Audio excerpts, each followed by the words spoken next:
roads, the Soviets can't see the hard eyes and the old guns until it is too late.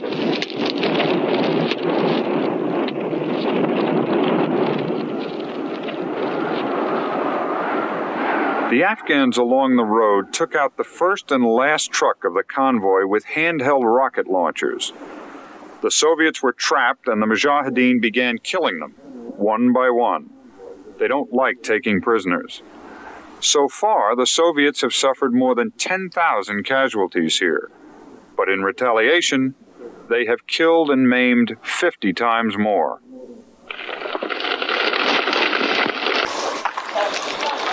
The Soviet Union invaded Afghanistan almost 5 years ago. In fact, the Red Army's been fighting there for longer than it fought in World War II. But that long war has been hidden from most of the world. I'm Richard Reeves. I'm in Peshawar in Pakistan on the Afghan border. This is where you come to see the results of the war. Not the war, but the effects of war. Damaged human beings, survivors, more than 2 million refugees, the wounded Afghan fighters in hospitals around the city.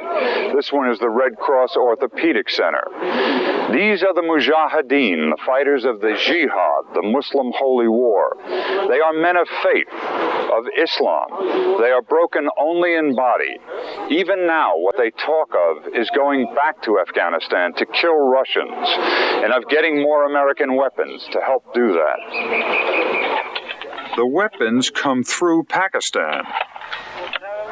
The rifles and rocket launchers are Russian designed, but they're paid for by the United States and by Saudi Arabia.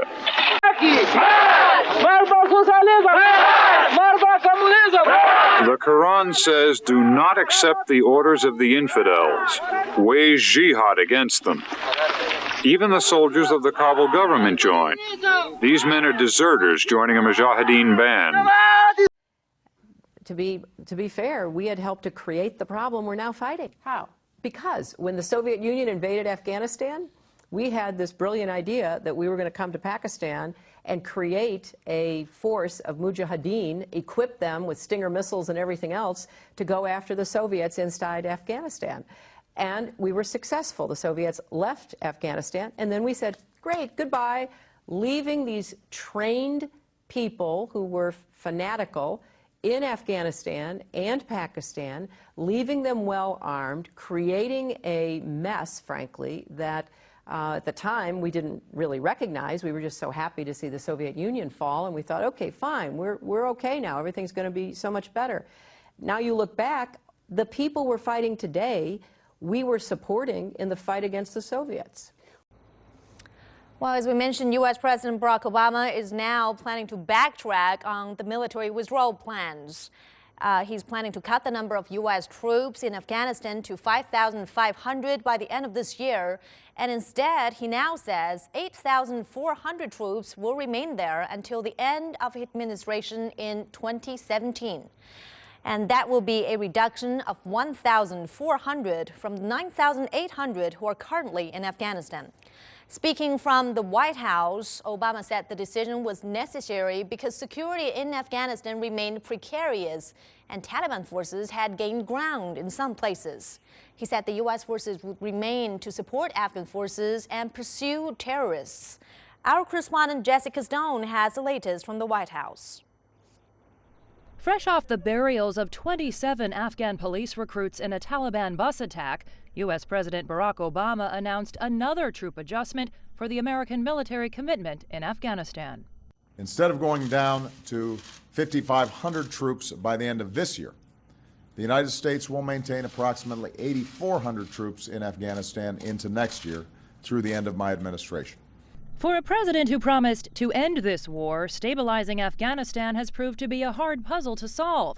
Obama has repeatedly adjusted the number and role of U.S. troops during his presidency. His motivation, to eliminate Afghanistan as a sanctuary for terrorists. If these terrorists succeed in regaining areas and camps where they can train and plot, they will attempt more attacks against us. We cannot allow that to happen. NATO and U.S. troops have two roles in Afghanistan: counterterrorism and training and advising Afghan security forces. After a summer spike in violence, the Pentagon has now expanded the military's authority to call in airstrikes and participate in limited combat. Yet senior administration officials say they're encouraged that Pakistan's army chief is cracking down on illegal border crossings to Afghanistan. Meantime, reconciliation talks with China, Pakistan, Afghanistan, and the Taliban have so far not resumed.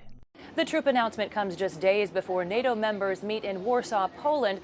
On the agenda, the way forward in Afghanistan. Jessica Stone, CCTV, Washington. War. Let's get with it. Get out of Afghanistan. But now, as talks break down, there are 14,000 American troops in Afghanistan, considerably more than when Donald Trump was elected president. And John Carl with us live tonight in Fayetteville, North Carolina, where the president is holding a campaign rally tonight. I think the Doha Agreement and the signing of the Doha Agreement had a really pernicious effect on the government of Afghanistan and on its military. Psychological more than anything else, but we set a date certain for when we were going to leave and when they could expect all assistance to end. So for the first time, there was something out there in front of them. It's been my position and my judgment that if we went below an advisory level of 2,500, I believe that the government of Afghanistan would likely collapse and that the military would follow. And one might go before the other, but I believe that was going to be the inevitable result of drawing down to zero, and I've expressed that opinion in writing for quite a while. Now, so taking a look at that, that was sort of my best judgment on that. I believe that, so going below 2,500, I think, was the other sort of nail in the coffin, if you will, that allowed the Afghan government, that led to conditions where, first of all, we could no longer see what was happening to the force because our advisors were no longer down there with those units.